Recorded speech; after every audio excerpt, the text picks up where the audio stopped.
thank you for being here, for coming, for being part of the lake. It's great to have so much engagement. Kat mentioned that. Dee mentioned it. You're really the people that make this lake work. So when I was asked to do a presentation, I thought I would do some nature reporting here, but I thought I'd do something a little different, talk about more of the history of the lake. And I won't go back to the very beginning, like 4 billion years ago. But I am going to go back about 20,000 years. Everyone that comes to the lake says, boy, you have a jam. I led a guiding paddle for the Lake Region Conservation Trust last month. And people came and said, this is such a beautiful lake. It's a jam. Everybody says that. So how did we get such a jam? 22,000 years ago, the slate was kind of wiped clean as the glaciers came through. New Hampshire, as well as most of North America, was covered under about a mile-thick sheet of ice in the Laurentian Ice Age. So in New Hampshire, all that stuck up over that was the peaks of the highest White Mountains. And when those glaciers scraped across for thousands of years, that's what carved out a lot of our riverbeds, the ledges we have in the Lakes region, like Crockett's Ledge, looking down there. So that really is what created the foundation. About 20,000 years ago, the ice started to recede. The mountains came up, the ice got thinner. About 15,000 years ago, it might have looked like this. We don't know exactly when the ice retreated through central New Hampshire. There was a professor at Lake State University that actually took some rock samples from the Hampton property behind the lake, and he's doing studies on that, and that will be able to tell us exactly when those erratics were revealed to the sun, so we'll know when the ice actually came back through Lake Wicwas. But that may be what it looked like 15,000 years ago. Oops. And then, that was 15, yeah. So 13,000 years ago, they were mostly gone. There's still a lot of ice to the farther to the north. But this is about the time when there was enough ice gone and open land that Native Americans made it all the way to the east coast of the north. So there's historical records of Native Americans being here in the Lakes region going back 13,000 years. So this might have been what it looked like when they arrived. And this is a great book if you want to read more about the Native American history in New Hampshire. It's all about their presence in New Hampshire, some really neat stuff. And I have that book over here if you want to take a look at it. I also have references at the end of the presentation. If you ever go to Alaska, you can get a kind of example of what it probably looked like 13,000 years ago here when they arrived. Few open streams, very small shrub trees starting to grow. And in fact, in those days, there were lots of large animals here as well. That's what brought the Native Americans across the country, was following the animals for food. So 10,000 years ago, we were starting to green up. Still not a lot of thick forestry there. Fast forward 10,000 years, this is what it looks like today. So this is standing on top of Crockett's Ledge, looking out over on the forest. Pine trees, deciduous trees, water, mountains, a pretty good mix of natural wildlife. So the question is, how do we go over the last few thousand years from a scene that looked like this to this? So some of you know the answer. And there's another great book. I don't know if I have the reference right here. No, I don't. I brought that book also. It's called Beaverland, how one weird rodent made North America. And they came in, and by damming up all those big rivers everywhere, and again in all the tributaries, they just created all these pools and ponds that let more wildlife grow and more plants grow. And not only environmentally, but also economically, beavers were a major cash crop for North America, is they sold them mostly back to Europe for their fancy clothes and hats. It was an incredible cash product. So to the point where they basically were completely removed from New Hampshire. They had to be reintroduced some years ago to bring them back. But there were no beavers trapped them all. 50,000 years ago, they were a different creature. They weighed about 200 pounds and they were 7 feet long. And of course, they were living among mastodons and saber-toothed tigers and all these other giant megafauna of the time. So they were able to dam up rivers and streams a lot bigger than we have today. So you can understand how they can take that big river like in Alaska that you saw and dam that up into ponds and large lakes. So they were the first natural effects on the lake that actually expanded Lake Wicwas. So there's a fair amount of speculation on my part here, but I think it's pretty reasonable to assume that back when, 10,000 years ago, when the beavers were doing their thing and the Native Americans first arrived, this up here is Dolph Brook. So you see Lake Wicwas. And our major tributary is the stream coming in here, crosses under 104, comes under Chase Road, and it drains a large wetland complex called the Dolph Brook Wetland Complex. And my guess is that Lake Wicwas originally was just kind of a muddy, swampy, wet area. And that red line that I drew was the river that continued from Dolph Brook out to where the dam is today, and then following the Mill Brook down into Lake Wicwas, which starts here. That's why we're in the Wicwas watershed, because all of our water dumps into Wicwas. So there was probably just that stream that flowed continuously until the beavers came and built a beaver dam where the present day dam is. And that made the lake grow in size and in depth, built the water up. And when the Native Americans lived here, I'm guessing they probably used that dam as transportation, as a path to get out to the Chemung area. Because it was pretty wet and mucky through here. And they probably crossed that stream there to go up to hunting grounds and fishing grounds farther down towards Lake Wicwas. So here's a possible evolution of how we got the lake we have today. The present dams at Wicwas and the Meredith Center were probably beaver dams first. And the Native Americans probably used those to access the Chemung area. Early colonists, it's well documented, when they arrived, one of the first things they needed was a grist mill. They could build their houses out of rough hewn logs, they didn't need sawmills, but they need to grind their grain. So they used beaver dams to power their grist mills. They needed a lot of power to grind grain. And so that's where they would build their mills. Of course, over time they wanted to make more power, make their mills bigger, so they reinforced those beaver dams and made them larger. And then eventually they needed transportation. So my guess is that where our outlet dam is today on Meredith Center Road was probably built up by the colonists, I'm sure it was, to store more water for their mills. And then later they turned into a road because they wanted to get out to Chemung with their carts and eventually cars and horses. So this is a picture of Meredith Center back around 1910, 1915. At this point, they had a grist saw and a carding mill. And this is from a book called Stories of History in the Hampshire Lakes region. And that book is on that table as well. So this dam is right at Meredith Center Road. And I'll show you some pictures of the other side of the dam in a minute. So if you're driving from the Grange back to 104, you'll drive over the dam. On the left, you'll notice that pond, it's called the Mill Pond, has grown over the last year or two. The beavers have been raising that water level again. There's a series of beaver dams between there and Meredith Center, where you cross over the brook again. That's right where that mill was, right in Meredith Center. Right down there over that bridge they just rebuilt. But there wasn't a lot of water storage in that little mill pond, so that's why they built up the dam at Lake Wicwas.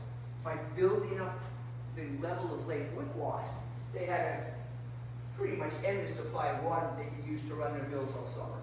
Because the streams would dry up in late summer, and that's when they needed to grind their grain. So by building the dam here, they stored much more water in Lake Wicwas and made the lake bigger again and deeper. The mill site is here, so if they needed water throughout the season, they just lower the dam level here, let more water run down through the mill.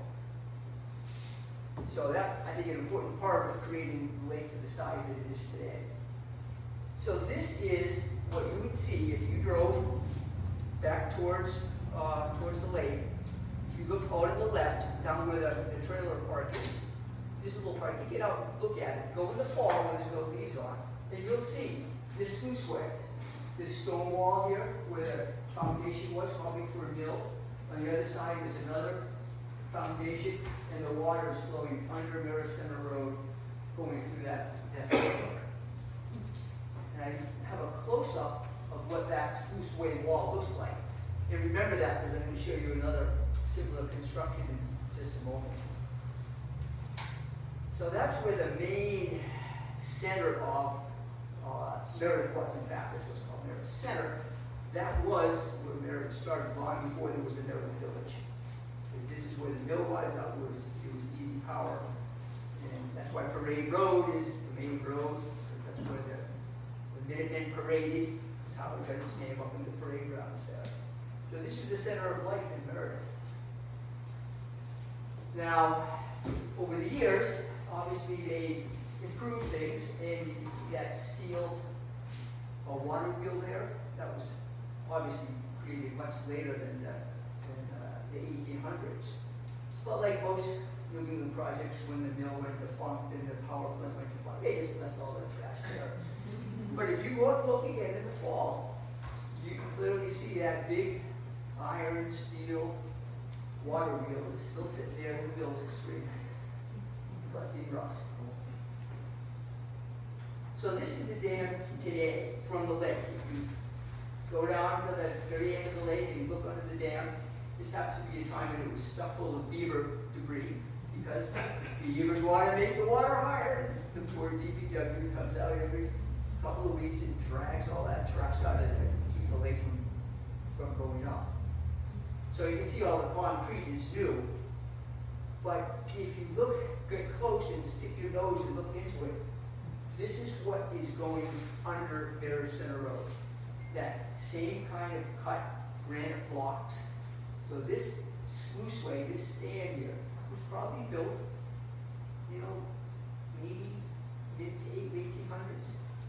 When they wanted to have a nice, convenient way to raise and lower the water level to run it through the mill.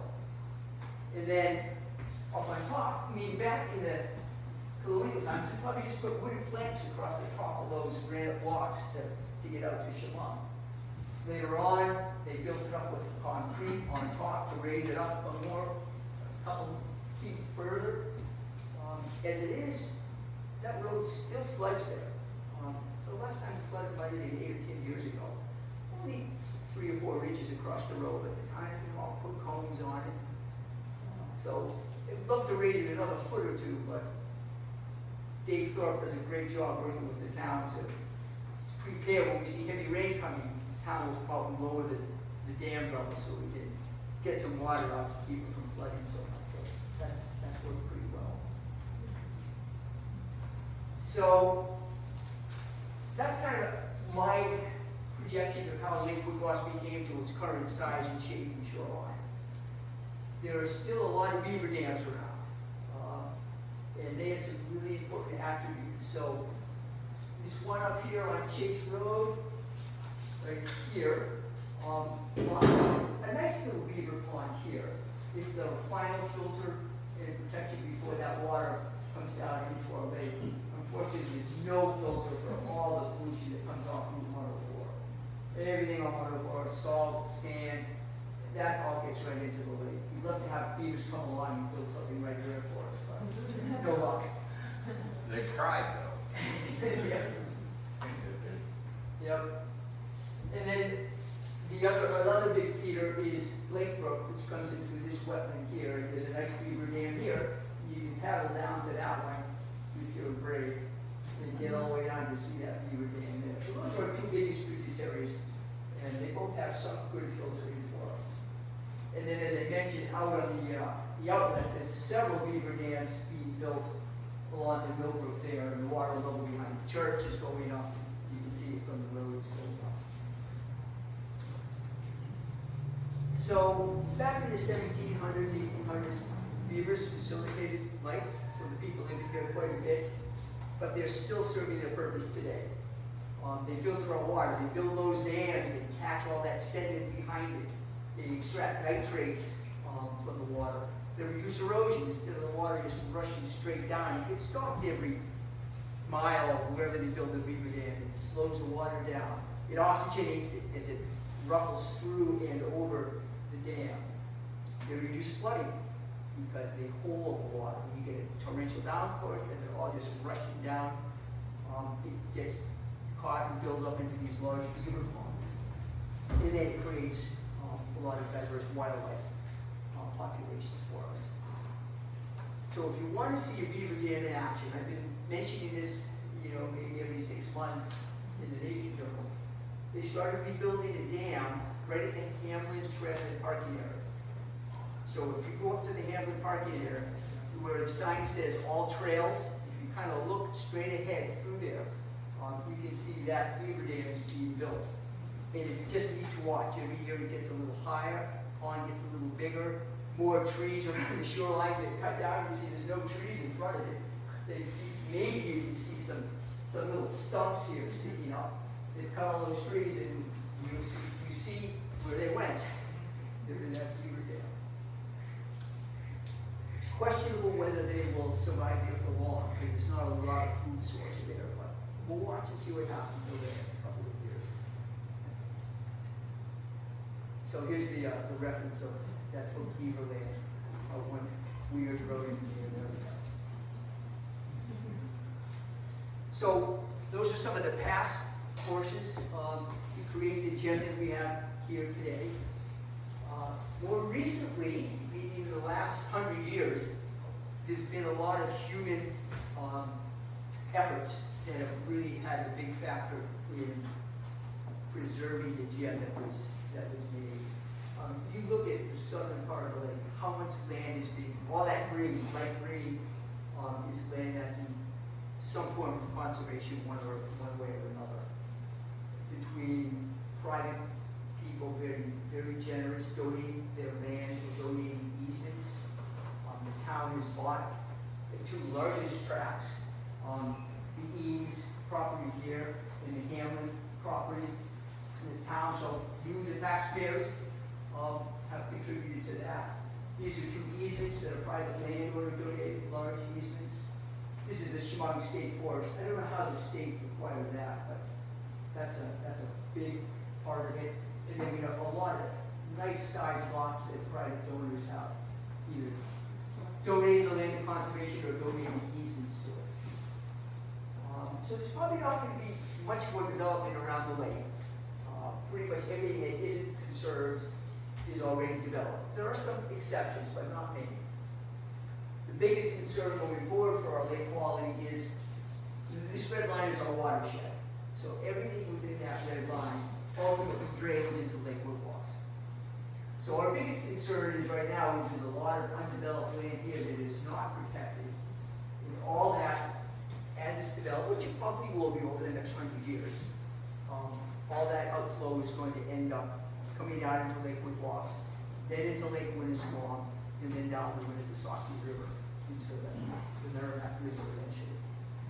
So that's what our little conservation group is focused on. It's what we can do to monitor and protect as much of that land for quality of the lake. I think we probably mentioned it last year, but one analysis that Lake Winnisquam did when they did their watershed management plan, they said if that was fully built out to the way code allows it today, that there would be so much fossil coming into the lake that we would basically have cyanobacteria blooms all summer long.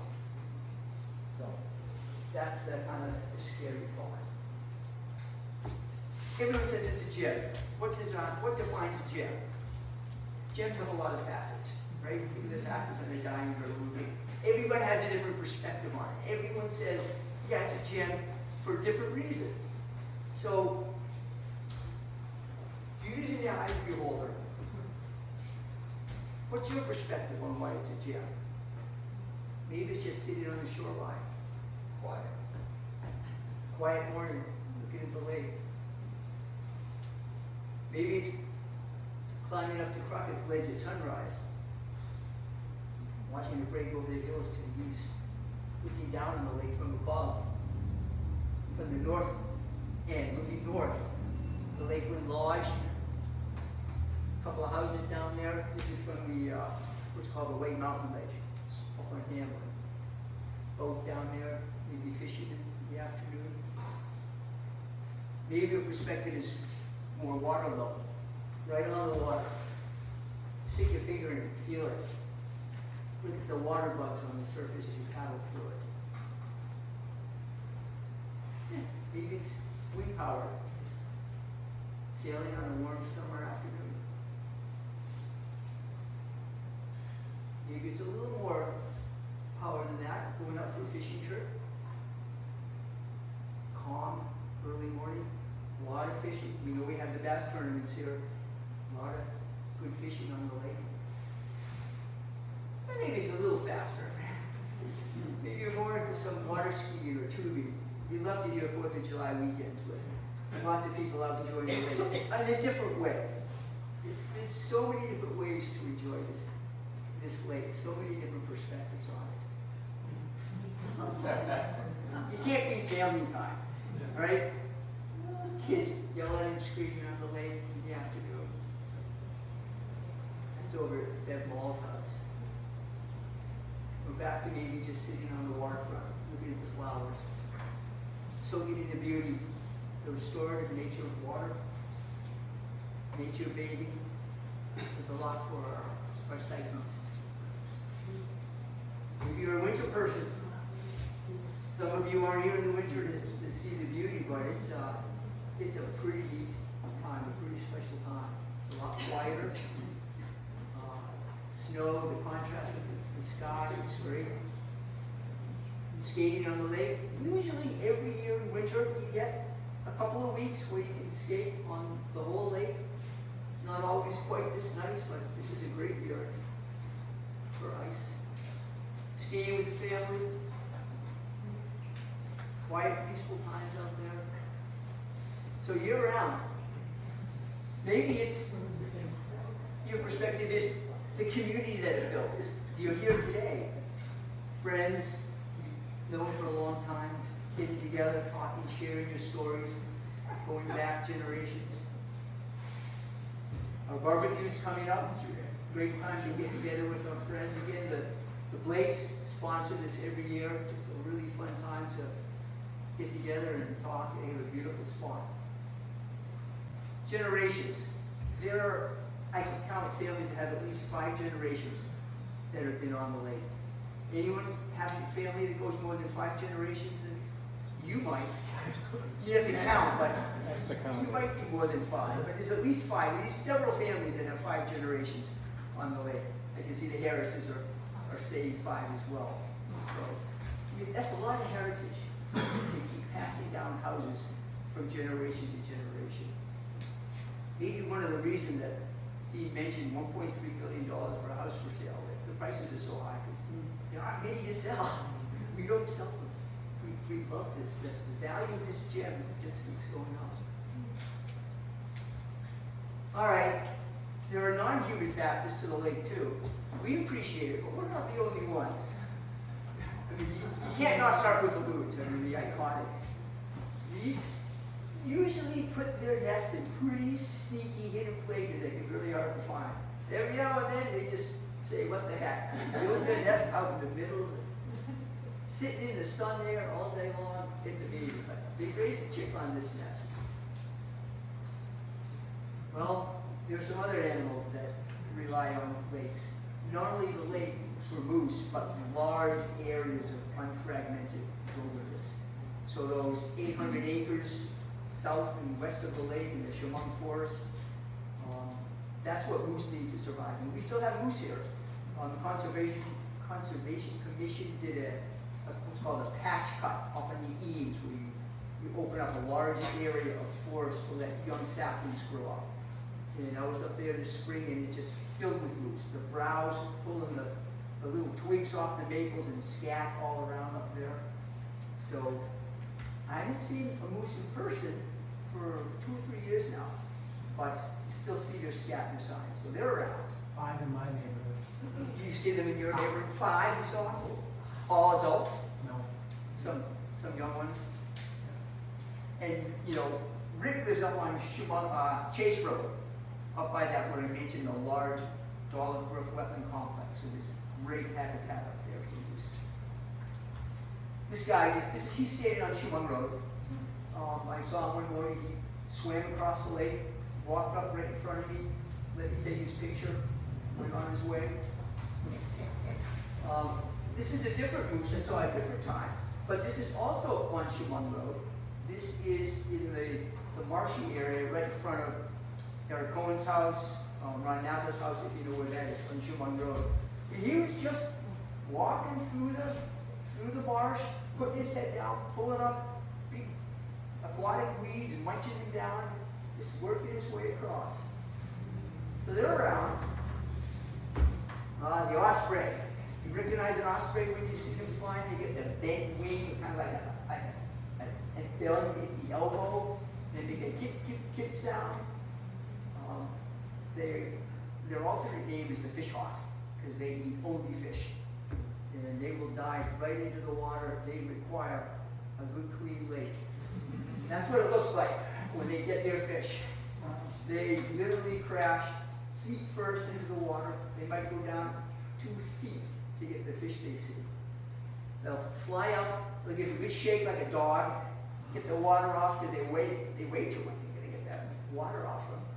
And then they'll fly away with their fish. And if you can see it there, they always point his head first into the wind. Very aerodynamic. Fly away and take their fish away and find some nice secluded tree to rip it apart or to bring it back to the nest for their offspring. Cute little mink. They are not really considered aquatic animals, but they spend a lot of time in the water, pulling up animals to eat, clams and mollusks, frogs and such. But they'll do the same thing. They'll come out of the water, they'll give a good shake, just like a dog, get themselves dried off, and they'll go run along the shoreline, looking for their next meal. That's on Dead Ball's shoreline. Otters are probably one of the more reclusive animals in the lake. It's called a river otter. I think their dens are mostly up Lake Brook, and in the winter, that whole area is just filled with otter traps. But they come across the lake, they come all the way down to the dam. I see their tracks falling all the way out to the dam. And I think they cross the dam and they go down to Winnisquam, because I've seen otters at the outlet of our brook where it enters into Winnisquam. So they just travel, they cover a lot of miles in a day. But they're not like beavers. Beavers, if they see you in kayak, they'll slap their tail and keep their distance and swim back and forth. These guys are curious. They come right up and stare at you and say, "Who are you and why are you here?" Can you see who that is? That's a big black bear. He swam across the lake. I didn't know what it was. I just saw it. It's only his head sticking up. I thought it was a goose or something, and I watched it. It wasn't until it actually came to shore that I realized, oh, that's a bear. So it's hard to tell where that is, but up in the corner here, that's the house that's on Shumang Road, Merritt Central Road, first road after the dam. He swam across that, where that red line where he said the river was. He came down from there and climbed up onto the conserved land of Marion still there. Along the area of land. That's where he's hanging out. We get the bobcat. They have really come back a lot in New Hampshire. It's really neat to see them around so much. And the big part of that is because they've changed their diet. They used to live mostly on snowshoe hares but that population has declined, so they've learned to eat gray squirrels, which no one probably complains about. But it means they're more diurnal now, they're up in daylight, because that's when squirrels are out. So we're seeing a lot more bobcats. But these guys will often walk along the shoreline. There must be good hunting grounds working right along the shore of the lake. You see their footprints go up and down off the ice in the winter. Foxes too, a lot of coyotes out on the lake in winter. They just take it as a shortcut. You know, in the summer they gotta walk all the way around to get to their various hunting grounds. In the winter there are tracks that just go across the lake constantly, as they use that for a nice easy access. Few deer, 3 spotted fawns. They're not really aquatic animals, but they certainly use the lake for water. All right, I think, I guess I get another one. I put the eagle up there. I think it's a good thing we don't have eagles nesting on the lake, because they really harass the ruins. They drive the ruins crazy. But we have a lot of eagles on the lake. This is taken on the Lake Wicwas. So they're around regularly. I'm sure most of you have seen it at some point. So I'm going to say yes. We truly have a gym here, and all of you can be proud that you're a part of keeping it a gym, like being part of the community that supports it and keeps it what it is. So thanks for all you do. It's great to have this gym indeed.